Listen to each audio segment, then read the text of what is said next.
नमस्कार, मी संजय वरकड. आपण आत्ताच न्यूज यात्रा पाहायला सुरुवात केली आहे. खरं तर क्रिकेटमध्ये एका बॉलवर कधीच 2 विकेट पडत नाही. फुटबॉलमध्ये सुद्धा एका वेळी एकच गोल करता येतो, 2 गोल करता येत नाही. पण अनेकदा आपण असं म्हणतो की एका दगडात त्यांनी 2 पक्षी मारले किंवा एका दगडात त्यांनी अनेक पक्षी मारले. हे असं आपण का म्हणतो की त्यावेळी तशी घटना घडलेली असते. राष्ट्रवादी काँग्रेस पक्षाच्या राष्ट्रीय अध्यक्ष सुनेत्रा पवार यांनी निवडणूक आयोगाला 10 मार्च रोजी दिलेलं एक पत्र आणि त्या एका पत्रामधून सुनील तटकरे आणि प्रफुल्ल पटेल या दोघांची हवागुल झालेली आहे. याचा अर्थ त्यांनी एका दगडात 2 पक्षी मारले. ते का मारले, त्यांनी असं का केलं आणि हे सगळं करण्यामागे सुनेत्रा पवारांचं पुढची राजकारणाची दिशा काय असणार आहे, यासोबतच तटकरे आणि प्रफुल्ल पटेल ज्या पद्धतीने भारतीय जनता पक्षासोबत परस्पर डील करत होते सुनेत्रा पवारांना अंधारात ठेवून, तर तेही आता थांबणार का, या सगळ्या अनुषंगाने आपल्याला या व्हिडिओमध्ये चर्चा करायची आहे. आपण सुरुवात करूया या पत्राविषयी.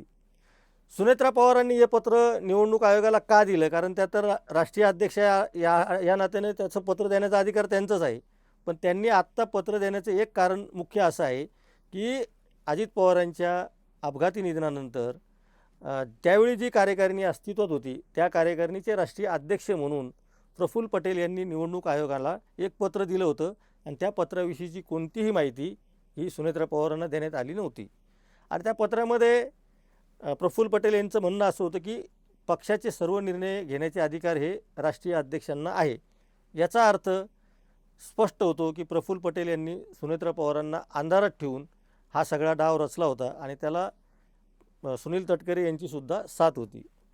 आता सुनेत्रा पवारांना जेव्हा ही सगळ्या गोष्टीची माहिती मिळाली त्यावेळेस त्या खूप नाराज झाल्या आणि त्यांनीसुद्धा कुठल्याही गोष्टीची पर्वा न करता, त्यांची अर्थातच राष्ट्रीय अध्यक्षमधून नंतर निवड झालेली होती, त्यामुळे त्या अधिकारामध्ये त्यांनी पत्र दिलं आणि त्या पत्रामध्ये त्यांनी आपल्या पक्षाच्या वतीने यापूर्वी म्हणजे अजित पवार यांच्या निधनानंतर जे काही पत्रव्यवहार कोणी केला असेल ते पत्रव्यवहार सगळे तुम्ही गृहीत धरू नका असं निवडणूक आयोगाला पत्र दिलं. आणि या पत्रासोबत त्यांनी एक कार्यकारिणीसुद्धा दिली, ज्या कार्यकारिणीमध्ये प्रफुल्ल पटेल आणि सुनील तटकरेंची नावं आहेत, मात्र त्यांच्या पदांचा उल्लेख नाही. त्याचा अर्थ स्पष्ट होतो की सुनेत्रा पवारांनी या दोघांनासुद्धा अत्यंत तोडीस तोड असं उत्तर दिलेलं आहे किंवा निरुत्तर केलं असं आपण म्हणूयात. आणि त्यामुळं तटकरे आणि पटेल यांच्यासोबत धनंजय मुंडे, हसन मुश्रीफ आणि छगन भुजबळ हे जे पंचप्यारे आहेत, या पंचप्याऱ्यांचेसुद्धा धाबे दणाणले आहेत. या धाबे दणल्यानंतर सुनेत्रा पवारांच्या या पवित्र्यानंतर या 5 जणांची एक मीटिंगसुद्धा झाली आणि त्यामध्ये सुनेत्रा पवारांच्या सोबत आता कसं डील करायचं याबाबतसुद्धा 5 जणांमध्ये चर्चा झालेली आहे. आपण या व्हिडिओमध्ये 2 राष्ट्रवादी काँग्रेसच्या राजकारणाचा मुद्दाम आत्ता चर्चा करणार नाही, मात्र राष्ट्रवादी काँग्रेस अजित पवारांच्या नंतर कशा पद्धतीने पुढे जाते याचा आपल्याला विचार करायचा आहे. निवडणूक आयोगाच्या पत्रामध्ये या दोघांच्याही पदाचा उल्लेख नाही, याचा अर्थ खूप महत्त्वाचा ठरतो आहे. कारण कसं असतं की प्रत्येक पक्षाची एक घटना असते आणि त्या घटनेमध्ये काही अधिकार राष्ट्रीय अध्यक्षांना असतात, प्रदेश कार्यकारिणीच्या अध्यक्षांनाही असतात, खजिनदाराचे काही अधिकार असतात, सचिवाचे काही अधिकार असतात. त्यामुळे आता निवडणूक आयोगाकडे जे पत्र आहे त्या पत्रामध्ये जर तटकरेंचा आणि प्रफुल्ल पटेल यांच्या पदांचा उल्लेखच नसेल तर याचा अर्थ त्यांचे पक्षातील निवडणूक आयोगाच्या पातळीवरचे अधिकार संपलेले आहे असा स्पष्टपणे होतो आहे. त्यामुळे एका अर्थाने त्यांनी पक्षाच्या अधिकार क्षेत्रावरून या दोघांची उचलबांगडी केलेली आहे असं म्हणायला हरकत नाही.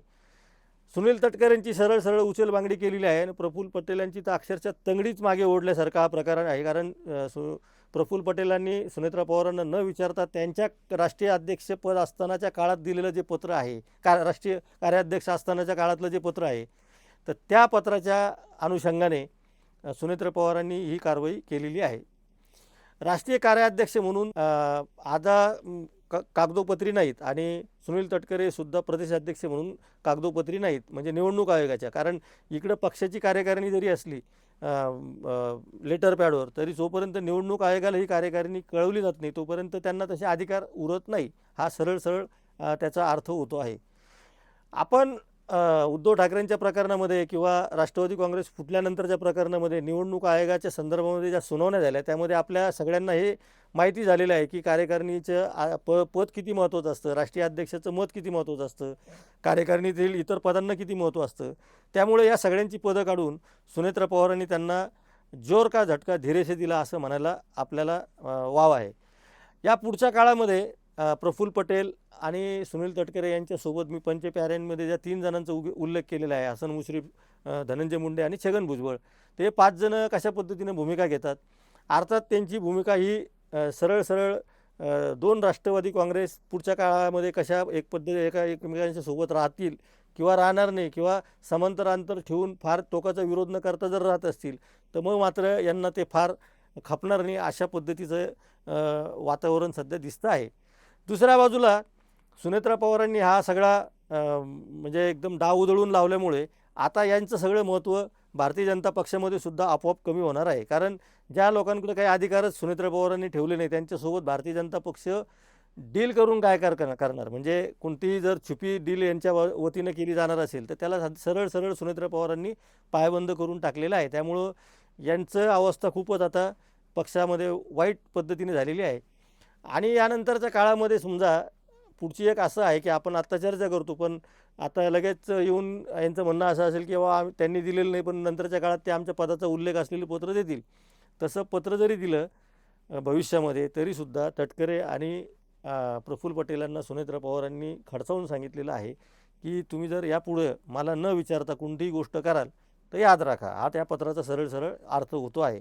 आणि सध्या तरी भारतीय जनता पक्षाच्या वरिष्ठ नेत्यांची तातडीने भेट घेऊन सुनेत्रा पवारांनी त्या भारतीय जनता पक्षाला सुद्धा एक इशारा देऊन ठेवलेला आहे की तुम्ही पटेलांना आणि तटकरेंना किती जरी हाताळलं तरी शेवटी शेवटचा बाण हा माझ्या हातात असणार आहे आणि त्यामुळं तुम्ही यांच्याशी जरा अंतर राखून ठेवावं असा एक इशारा त्यांनी भारतीय जनता पक्षाला सुद्धा दिलेला आहे. त्यामुळं मी आधी म्हटल्याप्रमाणे एका दगडात सुनेत्रा पवारांनी अनेक पक्षी मारलेले आहेत.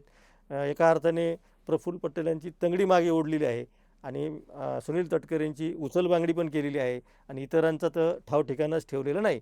त्यामुळं पवारांनी परत एकदा दाखवून दिलं की ते पवार आहेत आणि पवारांची पॉवर ही पवारांच्याच हातात राहणार आहे. त्यामुळं तटकरे पटेल किती जरी आले तर पवारांचा पक्ष हा पवारच चालवणार आणि पुढच्या काळामध्ये सुद्धा आणखी काही होणार असेल घडणार असेल तर त्याचा निर्णय हा सुनेत्रा पवारच घेणार यातून अत्यंत स्पष्ट होत आहे. या सगळ्या घटना घडामोडींवर न्यूज यात्राचं पुढेही लक्ष असणार आहे. त्यामुळे आपण पाहत राहा न्यूज यात्रा हे आहे आपलं चॅनल.